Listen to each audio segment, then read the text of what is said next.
On the night of September 2nd, 1752, the people of Britain went to bed. When they woke up, it was September 14th. 11 days had been removed from the calendar. Not metaphorically, not gradually, by Act of Parliament. Wednesday the 2nd was followed by Thursday the 14th. The days in between, September 3rd through the 13th, did not happen. No one was born on those days. No one died. No contracts were signed. No wages were earned. No sun rose on a date that existed. 11 days, deleted from the record of British life, as cleanly as if someone had torn the pages from a book and glued the spine shut. The official explanation is simple. Britain was correcting an error. The Julian calendar, which had governed English life since Julius Caesar introduced it in 46 BC, had a flaw. It miscalculated the length of the solar year by 11 minutes. 11 minutes per year.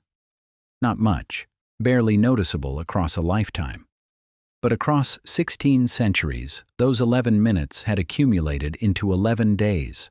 Britain was out of step with the sun. The fix was surgical. Skip the days, rejoin reality, move on. But the deeper I went into what those 11 minutes actually represent, the more I realized that the correction wasn't the end of the story. It was the beginning of a much stranger one.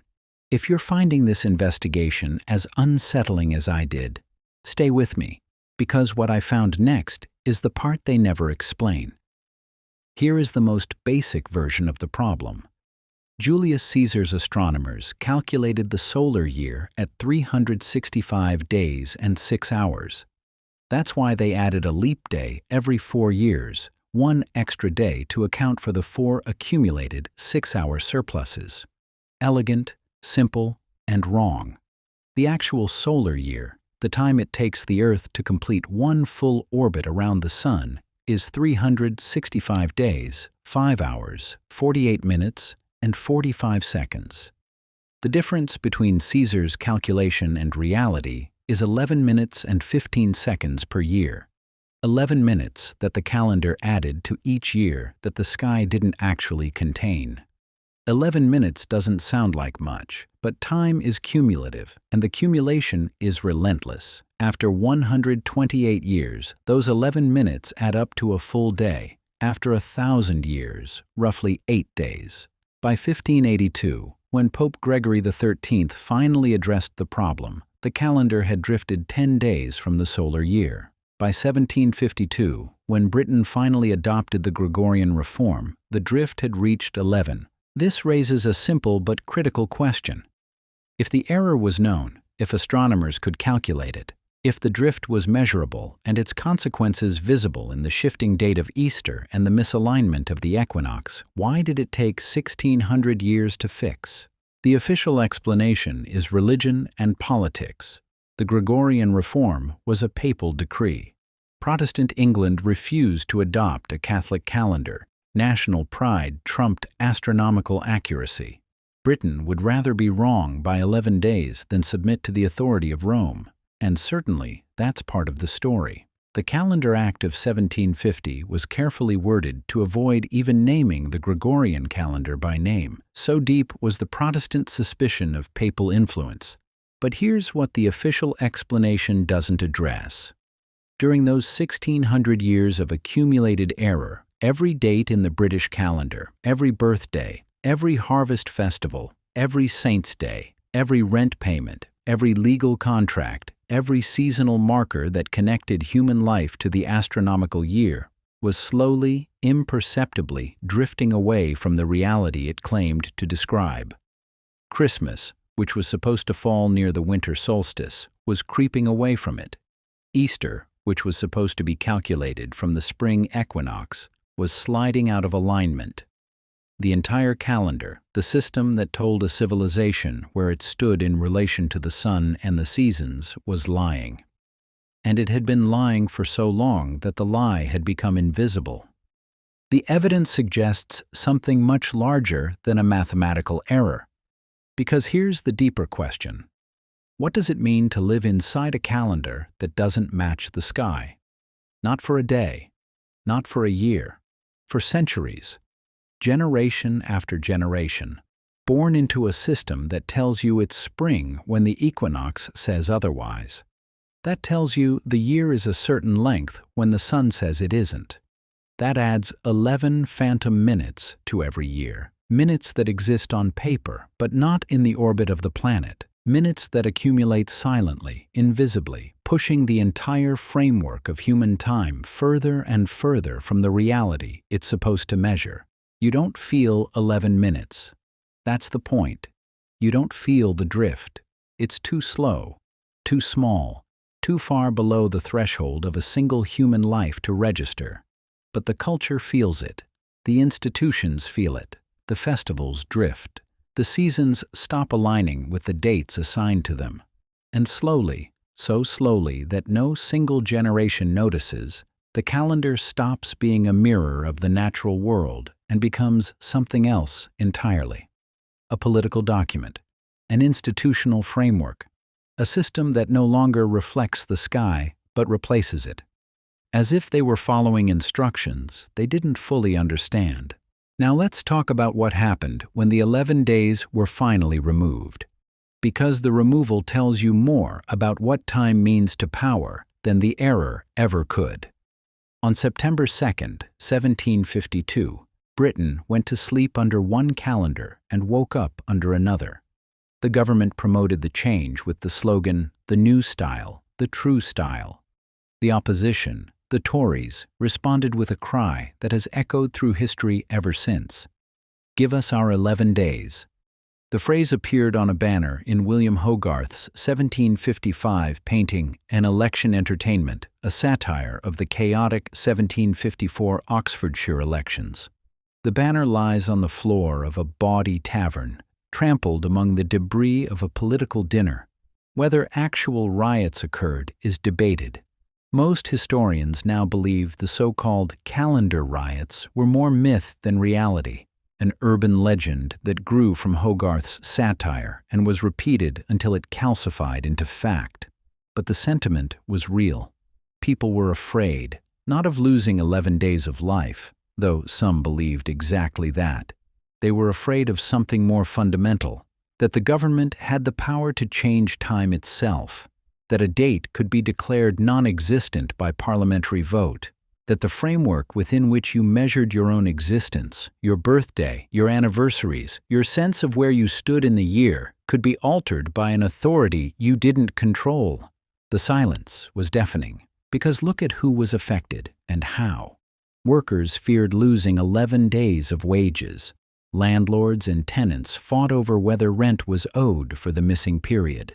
The City of London flatly refused to pay taxes early, and the government, rather than fight the financial establishment, simply moved the start of the tax year from March 25th to April 5th, an adjustment that survives to this day. In 1800, another correction pushed it to April 6th. The British tax year still begins on April 6th, a date that makes no astronomical, administrative, or logical sense unless you know that it's the ghost of a calendar that died in 1752, still haunting the financial system 270 years later. If this thread is pulling you the way it pulled me, consider sharing this with someone who's never thought about where the tax year comes from. Because the rabbit hole goes deeper.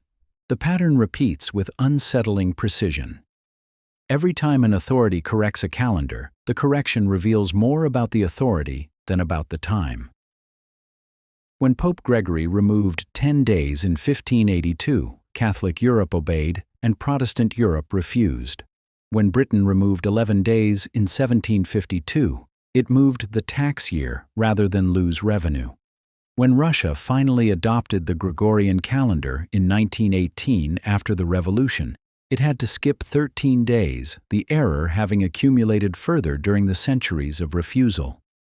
Greece held out until 1923. The Julian calendar, with its 11-minute annual error, was not a neutral system that different nations abandoned at their convenience. It was a line of resistance, Protestant against Catholic, Orthodox against Western, colonial against imperial.